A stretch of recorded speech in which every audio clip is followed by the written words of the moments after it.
Obviously, a couple weeks ago we didn't know that there was going to be a season, the cancellations, and now all of a sudden you turn around, you got 3 games. Take me through what kind of went through the process of this to get these 3 games, and I guess this team's excited for those as well. Yeah, so Alan and Drew Long, assistant AD, worked a lot, really hard. There was a lot of options on the table, I think, early for games, and for not just us, all universities, just trying to make it fit with scheduling, things of that nature. So we're very pleased to have those 3 games. We're hoping as early as maybe this week to announce a few more, and I hope that comes to fruition because I think it'll be very exciting for everybody.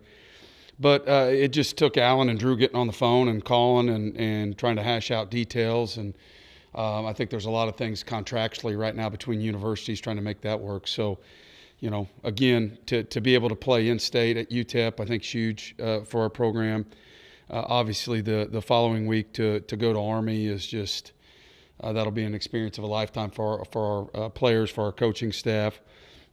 I've heard nothing but great things about that place, beautiful.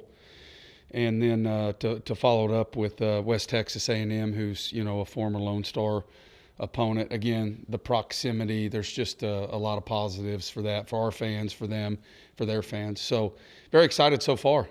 It seems like it's interesting looking at the schedule too, because it's a wide array, kind of like you mentioned, of different storylines.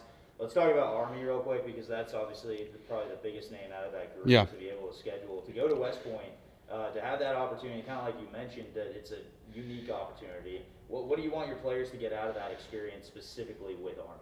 Well, I think the things that really stood out to us, and everything's subject to change, but one of the big things when I got with Alan and Drew and really looked at it is right now it's scheduled to be on national television, CBS Sports, and so that's just, if you can ever get on national television, it doesn't matter. I mean, that's just priceless for your university, and so that was a big factor of it. Number 2 is to be able to go to a place that has so much tradition and history of having great college football players. Was very important to be able to take a trip, a really good road trip.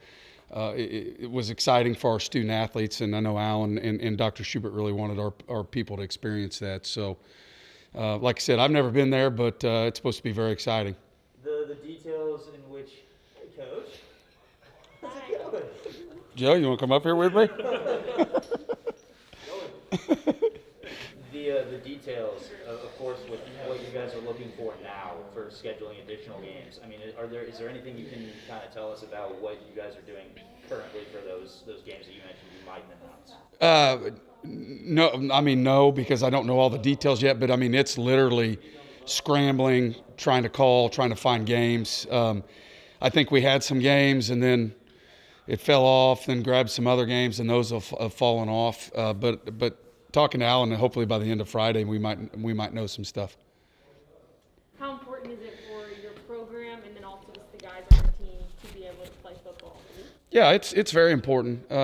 It's exciting for our guys. I like I said last time, there's a lot of people across the country right now, not just football, whether it's volleyball, cross country, extracurricular activities, people aren't able to participate, whether it's college or high school level. So our guys feel very fortunate, very blessed. And I feel really good about that because they understand that and they're reciprocating that with the way they're practicing and doing things on and off the field. So just a really good vibe with our team right now. The way we're practicing naturally, because we have time to get ready for that first game, so it's spacing out our practices, which I think have made the practices a lot more competitive, a lot more spirited. And as a coach, when you're getting that at practice, it's always really cool. And is there anything that in practice so far has surprised you about your team, maybe certain guys that have stood out or areas that you're doing better in that you didn't expect? Yeah, I think the thing that's really stood out to me is the freshman class. And you may or may not see some of those kids this year, if that makes sense. They may or may not, be fruitful this year on their play, but I think by the time they're done here at Abilene Christian University, I think there's a lot of guys in that class that people are going to go, that was a really, really good class. That's the first thing that really stands out to me. In my mind, it's the best class we've had since we've been here. The second thing is the amount of depth we have compared to when the last couple of years, especially in the secondary. linebacking core, the D-line, those three areas just were so much better from a depth standpoint, which is naturally creating a lot of great competition in practice. Going back to that Army game, right now, if that game was today, New York is mandating a 14-day quarantine period for any out-of-state travelers. How would that impact basically getting to the game if we're still in that same situation come October? I have no idea. You'd have to talk to our medical people. News to me. And then really bouncing off the first two, really going into these players, what is their overall perception of right now really the possibility of playing both the fall and then the spring and then going right back at it again next season? Well, I think they're excited because the way we're breaking it up, obviously with the NCAA coming out and talking about the red shirt rule, honestly, it's just taken a lot of pressure off the players, if that makes sense. I say that because I think a lot of the kids across the country, talking to colleagues, people were just very apprehensive of like, am I going to use a year of competition for maybe not playing for anything, so to speak. And so I've really noticed from our guys, they were really excited about it because they felt like it took a lot of pressure off them to, hey, I can just go move forward, be a great student athlete, do the best that I can do on the field right now, and be ready to go. We're looking at it as, hey, we missed spring football, so we're getting up to speed right now. I think we're being really smart on how we practice. We don't practice every day. It's not like a normal fall for us, and we will not do that with the understanding of we got to be ready to turn around and go again in the spring.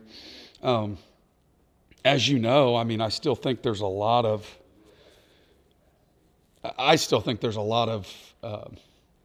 gray area on how they're going to play spring football, just to be real honest with you. And so, you know, you're hoping by maybe October, you maybe start to get a little bit of clarity of what that looks like, but I think that's still really up in the air right now. When you talk about an outstanding freshman class that you've seen thus far, what are a couple things that you'd like to see for the whole team to improve on from now until that first game? Yeah, I think the biggest thing is just consistency in our run game. That's on both sides. Defense getting their run fits, offensively, front identification and getting a body on a body when we run the football. That's obviously something we've always wanted to do and will do here at ACU. I'm the head coach. And so just cleaning up the run game portion of it on both sides, I think it's an area that from a coaching staff, like when we went to watch film today from last night, that was the big thing that really stood out to us. You mentioned the idea of not playing for anything per se. Is there some sort of goal for you? Because I know there's no Southland competition, to have some sort of, I don't know if it's playoffs or something that's more than just these kind of regular season consolation games that you are scheduling. Yeah, it's a good question. I just think where we're at in our program with all the new guys that we have in our program, whether it's some transfers that haven't played the last few years of their career, whether it's kids that we've had here that have redshirted that haven't played, I really think the focus right now is our guy. I know it is. It's our guys of trying to, what we talk about, meeting standards, the standards in our program, things that require no talent, how we practice each and every day with the hope that, hey, this is going to spring us into the spring, that there would be a conference championship in the spring, playoffs maybe. And so that's how our guys are really approaching this thing right now. And I think they're doing a really good job. I think it's can be difficult for all student athletes across the country right now, having all these unknowns. And so I really feel like our guys are focused, and that's a testament to our leadership of like, hey, control what we can control. We have 3 games right now. We're hoping to have 2 more here real quick, and use these 5 games to get better as an institution, to get better as a football program. Take some time off. Obviously, everybody's aware nobody's coming back to school after Thanksgiving. There's a nice big break in there to get guys rested. And then by that point in time, the NCAA, I would assume, would have to have, hey, here's when we're starting, here's when you can practice. So that's what our guys are focused on right now, and I feel really good about how they're doing that. We talked a little bit last week about the financial implications. Now that you have a couple scheduled games, how much of a focus is that when you're scheduling games? I know you're not getting the hundreds of thousands Sure. that you might get from A&M or something like that, but is that still a focus, or are you just trying to play pretty much any game you can? We're trying to play games right now, to be honest with you, because if you look at the way the rules read, we can play in 11 games this year. So that's 5 in the fall potentially and 6 in the spring. And obviously all of our kids are still able to redshirt. And so we want to just some way, shape, or form get to 11 games by the end of the year. And if the end of the year is, late spring, then we just want to get those 11 games. And that's always been really our focus, Alan's focus, Phil's focus is just, hey, let's get this year in, let's get better, let's not waste a year. So again, I feel great about our plan because they've taken into consideration, hey, look, what can we do right now? Well, we can hopefully get these games and play them and move forward. So with that 11 games, though, you and other coaches have said that you're not extremely confident there will be a season in the spring. Are you trying to stack up as many as you can in the fall, or is there kind of a limit you want to reach in the fall? Yeah, no, that's a really good question. To be honest with you, I think Alan's being really smart about that. I think he has, the thing about Alan, he has plan A, plan B, and plan C. So, he's got a lot of contingencies in place right now for the fall. Now, don't know if those are all going to come to fruition. We've talked to a lot of universities, but for some reason, if somebody was to pull the plug, here in October and say, hey, we're not doing the spring, then we would try to get as many games as we can in this fall. Absolutely. So were you happy when the NCAA said that your guys could play as many games as you want to play and you could still get another year? Yeah, I didn't mind it. Here's the thing. The thing I feel good about, Joe, is at least they made a decision because they're not making decisions on a lot of things right now. So they made a decision, and I do feel like that was the best for all the student athletes. It does put universities in a predicament from a financial standpoint, but, we've been talking about this for 3 weeks with our players, and, hey, we're not going to have any of those conversations until we get into late October. Nobody has to worry about using the year of eligibility. For me, I've got to get back and see what my budget's going to be, scholarship budget. I'm going to base everything first and foremost on kids' graduation. That's the number one priority of this institution, and then we'll go from there.